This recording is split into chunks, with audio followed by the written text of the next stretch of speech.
નમસ્કાર, star India TV ન્યૂઝમાં આપનું હાર્દિક સ્વાગત છે। હું છું હેમલતા ત્રિવેદી। આપ જોઈ રહ્યા છો સ્ટાર ઇન્ડિયા ટીવી ન્યૂઝ। સત્યની વાતે સત્યની સાથે। ભિલોડામાં સમસ્ત અરવલ્લી જિલ્લા બ્રહ્મ સમાજનો રાજ્ય કક્ષાનો વિશેષ સ્નેહ મિલન સન્માન સમારોહ અને બેઠકનો કાર્યક્રમ યોજાયો। શ્રી સમસ્ત અરવલ્લી જિલ્લા બ્રહ્મ સમાજ ગુજરાત રાજ્ય કક્ષાની રાહબરી હેઠળ 28મી જૂન 2026 રવિવારના રોજ ભિલોડામાં શ્રી રામકુમાર છાત્રાલય પરિસરમાં વિશેષ બેઠક, સન્માન સમારોહ અને સ્નેહ મિલન કાર્યક્રમ ભવ્યાતિ ભવ્ય રીતે યોજાયો હતો। એક સમાજ સર્વશ્રેષ્ઠ સમાજના સૂત્રને સાર્થક કરવાના મુખ્ય ઉદ્દેશ સાથે આયોજિત કાર્યક્રમમાં બ્રહ્મ સમાજના ઉત્થાન, સંગઠન શક્તિ અને આગામી સામાજિક પ્રકલ્પો અંગે વિસ્તૃત ચર્ચા વિચારણા કરવામાં આવી હતી। ભૂદેવોએ સંગઠન મજબૂત બનાવવા સંદર્ભે વિશેષ ભાર મૂક્યો હતો। ભગવાન પરશુરામજી અને હર હર મહાદેવના જય ઘોષ સાથે કાર્યક્રમનો પ્રારંભ કર્યો હતો।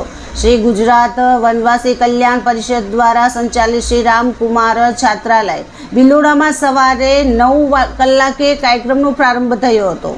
ભગવાન પરશુરામજી અને હર હર મહાદેવના જય ઘોષ સાથે દીપ પ્રાગટ્ય કરીને બેઠકની શરૂઆત કરવામાં આવી હતી।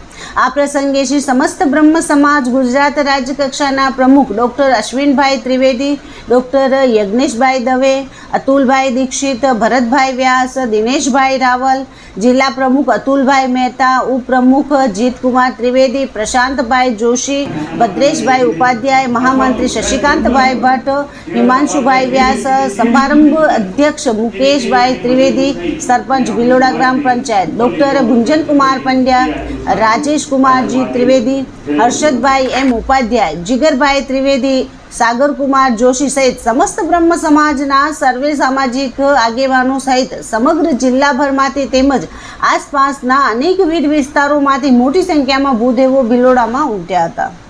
બેઠકમાં સામાજિક ચર્ચાઓ પૂર્ણ થયા બાદ ઉપસ્થિત તમામ જ્ઞાતિજનો માટે સામૂહિક બ્રહ્મ ભોજનનું સુંદર આયોજન કરવામાં આવ્યું હતું, જ્યાં તમામ ભૂદેવોએ સહપરિવાર એક સાથે બેસીને પરસ્પર સ્નેહભાવપૂર્વક ભોજન પ્રસાદ ગ્રહણ કર્યો હતો। સમગ્ર કાર્યક્રમને સફળ બનાવવા માટે શ્રી સમસ્ત અરવલ્લી જિલ્લા બ્રહ્મ સમાજના હોદ્દેદારો અને સ્થાનિક યુવાનોએ ભારે જહેમત ઉઠાવી હતી। Star India TV news reporter જીત ત્રિવેદી, ભિલોડા, અરવલ્લી।